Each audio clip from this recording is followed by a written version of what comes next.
have any information to confirm widespread reports that the Russians already have moved in some fighters and some weapons into the Arab countries in the past few weeks?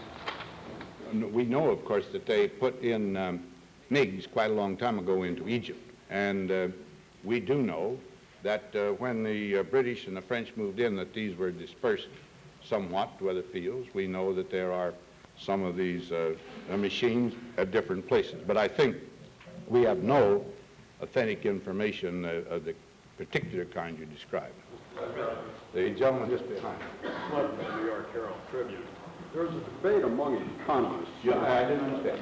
There is a debate among economists over the question of whether the United States can have a high production and high employment economy without rising prices. Do you believe that the United States can have a healthy economy if prices continue to rise at the rate of 2.8% every 44 months, as they have during the last 44, or do you believe that that price increase must be checked in the coming years? Yes, I believe it must be checked. There's two types, of course. We refer to inflation, at least in generally, on two of its aspects. One is just cheapened money. Deficit spending, borrowing from our children from the future, and printing money against that. And that naturally brings rising prices because the money itself is cheaper.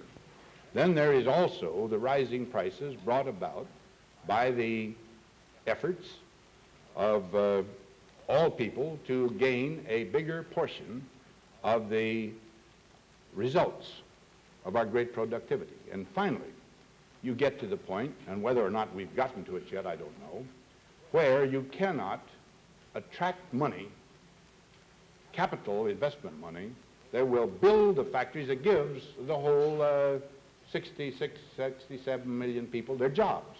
Because lying behind every job in America is an investment of somewhere along the order of $15,000 to $17,000.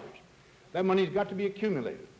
Consequently, if you raise prices, if you continue going up too rapidly in one area, say the labor area, then prices go up, and finally you get to a point where you just simply can't keep things in order, and some difficulty occurs. Now, I believe this.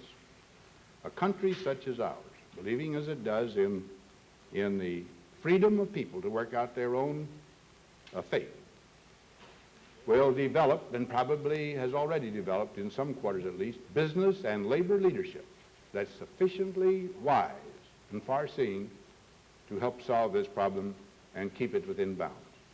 Mr. President, Marvin Aerosmith of the AP, to go back to your election night statement that your victory reflected an approval of modern republicanism, could you tell us in the light of that statement how you interpret the election of another Democratic-controlled Congress?